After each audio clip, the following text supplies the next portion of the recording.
Assalamualaikum warahmatullahi wabarakatuh. Salam orasi kritis. Di episode kali ini kita akan mendengarkan sebuah pernyataan yang tidak main-main. Bukan dari politisi aktif, bukan dari buzzer, tapi dari Mayor Jenderal TNI Purnawirawan Sunarko. Orang yang cukup keras, bos. Pernyataan ini bukan soal satu kebijakan, bukan soal satu tokoh, melainkan diagnosis keras terhadap kondisi negara. Namun sebelum kita masuk ke analisis, silakan tonton terlebih dahulu cuplikan pernyataannya. Dengarkan baik-baik karena ini bukan keluhan biasa, ini peringatan. Mari kita simak cuplikannya. Masalah kedaulatan ekonomi, rakyat itu jadi objek objek penindasan dari sekelompok orang kuat ekonominya. Oligarki tadi. Betul. Kedaulatan politik udah dirampok sama partai politik.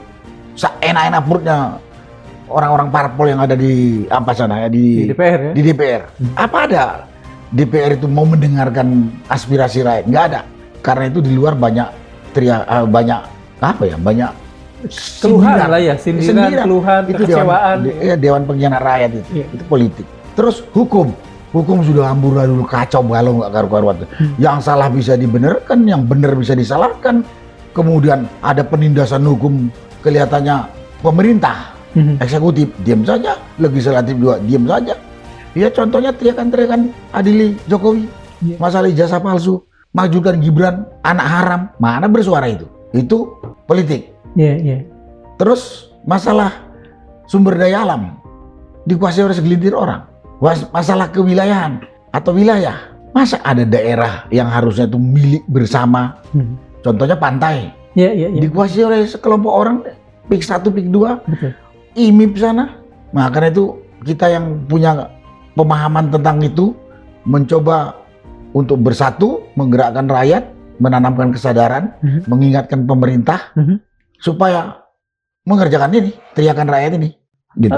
Ada kerusakan hukum, ada kerusakan politik, ada kerusakan di sisi ekonomi. Ya. Mana yang paling parah menurut Pak Narko?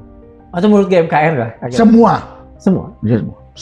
Kalau apalagi kurang nyata gitu. Kalau semua, artinya sebetulnya negeri ini sudah berada di tubir bukan persoalan ya, bahkan kehancuran. Iya. Menurut kami ini udah menjelang kehancuran kalau nggak segera disadari oleh penyelenggara negara. Penyelenggara negara ini eksekutif, legislatif, ya termasuk yudikatif. Mereka sudah menyadari atau belum? Kalau kita bilang belum, atau masa bodoh. Karena udah nikmat, kan banyak. Kalau masa bodoh, bukankah mereka memang mendapat amanah untuk menggerakkan roda-roda yang tadi, hukum, ekonomi dan lain sebagainya? Kalau Pengamatan kita, ya kalau nggak bilang dugaan kita, antara amanah dengan godaan oligarki, lebih menyenangkan godaan oligarki. Ya amanahnya itu diabaikan. Apalagi yang ngasih amanah cuma rakyat gitu ya. Yang ngasih amanah rakyat. Ini benar. Tadi ada 5 poin, bisa saya baca. Yang pertama itu mengajak seluruh rakyat Indonesia, ya, untuk bersatu, merebut kembali, mengajak seluruh saudara-saudara sebangsa setanah air yang menyadari bahwa hak mutlak dia, kedaulatan udah diambil oleh oligarki. Satu tuntutan kita, himbauan kita kepada rakyat, merebut, bersatu dan merebut kembali. Ya tentunya sesuai tahapan itu. Masuk tahapan kita berperang dengan duitnya oligarki yang sudah dinikmatin oleh para pengkhianat itu. Saya katakan para pengkhianat itu. Yang pengkhianat ini berada di 3 kekuatan itu. Iya. Di eksekutif, legislatif, yudikatif. Lihat aja, pengadilan dagelan, penyidikan dagelan, legislatifnya diem saja alias budak. Betul kan? Oke. Nah, sekaligus juga pernyataan ini sebetulnya memberikan dukungan kepada Presiden Prabowo. Rakyat mengendalikan ini. Jadi supaya Presiden Prabowo nggak usah takut, kita siap berada di belakang atau berada di depan Prabowo. Bagaimana perintah Presiden? Suruh depan, saya mau ke depan. Masalah depan. Kalau nanti saya di depan sekarang nggak ada perintah, ditangkap saya dibilang kriminal. Iya. Ya kan? Iya. Tapi kalau Presiden bilang, kau di depan sikat, sikat. Tapi kalau Presiden kemudian nggak mau dengar, jangan kaget. Presiden pun dia akan disuruh turun oleh kekuatan publik ini, kekuatan rakyat ini. Iya. Itu hak rakyat kok. Baik, sekarang kita mulai bedah pelan-pelan. Mayor Jenderal Purnawirawan Sunarko memulai dengan satu kata kunci besar, yaitu kedaulatan. Menurutnya, kedaulatan ekonomi rakyat sudah lama bermasalah. Rakyat bukan lagi subjek, melainkan objek penindasan. Bukan oleh penjajah asing, melainkan oleh sekelompok kecil orang yang kuat secara ekonomi. Istilahnya jelas, oligarki. Di atas kertas, ekonomi kita merdeka, tapi dompet rakyat tetap dijajah. Tiris bos, dompetnya tiris. Lalu masuk ke kedaulatan politik. Sunarko menyebut bahwa kedaulatan rakyat dirampok oleh partai politik. DPR yang seharusnya menjadi wakil rakyat dinilai tidak mendengar aspirasi rakyat sama sekali, alias budak katanya. Budak bos, budak, gila nih orang. Makanya muncul julukan yang pedas tapi jujur di jalanan, Dewan Pengkhianat Rakyat. Bukan saya yang ngomong ya, beliau yang ngomong. Bukan karena rakyat kurang sopan, tapi karena terlalu sering teriakan rakyat masuk telinga kiri, keluar telinga kanan. Pus-pus ya, gitu ya. Masuk ke sektor hukum, bahasanya makin keras. Hukum digambarkan sebagai amburadul. Berantakan bos, amburadul ya. Yang salah bisa dibenarkan, ya mungkin bisa. Yang benar bisa disilakan, mungkin bisa juga. Penegakan hukum disebut seperti dagelan, ya. Penyidikan jadi tontonan, keadilan jadi cameo atau penampilan spesial.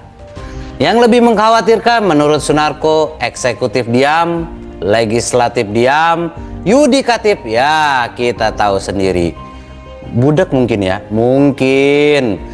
Padahal di luar sana rakyat berteriak, adili Jokowi, adili ijazah Jokowi, makzulkan Gibran. Teriakan ada, responnya sunyi. Lalu ia masuk ke soal sumber daya alam dan wilayah. Pantai, tanah, kawasan strategis yang seharusnya milik bersama menurutnya dikuasai oleh segelintir orang. Rakyat dapat apa? Pemandangan dari luar pagar. Di titik ini Sunarko menarik kesimpulan besar, kerusakan tidak terjadi di satu sektor saja. Politik rusak, hukum rusak, ekonomi pun rusak. Kalau semuanya rusak bersamaan, itu bukan lagi krisis biasa. Menurutnya negeri ini sudah berada di tepi jurang, bukan sekedar bahaya, tapi menjelang kehancuran kalau tidak disadari oleh penyelenggara negara. Ia mempertanyakan satu hal mendasar, apakah para pejabat tidak sadar? Atau sadar tapi masa bodoh peduli amat karena sudah terlalu nyaman. Comfy bos, comfy, nyaman. Karena godaan oligarki katanya terasa lebih nikmat daripada amanah rakyat. Nikmat ya. Godaan oligarki nikmat banget bos. Apa yang lu mau gua ada, mungkin. Lalu Sunarko menyampaikan seruan utamanya.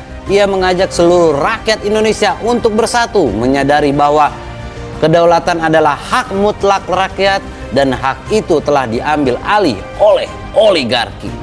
Rebut kembali katanya, bukan dengan kekacauan tapi dengan kesadaran, persatuan dan tahapan yang terukur.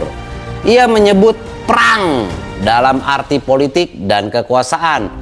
Perang antara uang oligarki, uang oligarki bos, banyak bos, give me some lah ya, melawan kesadaran rakyat.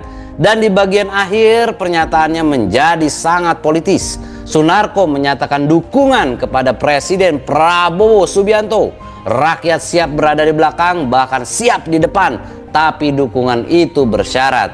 Kalau Presiden berpihak pada rakyat, rakyat akan menjaga. Kalau tidak mendengar suara rakyat, apa yang terjadi? Jangan kaget kalau kekuatan publik bergerak bos. Mungkin kayak Agustus itu ya, bahkan bisa lebih mungkin.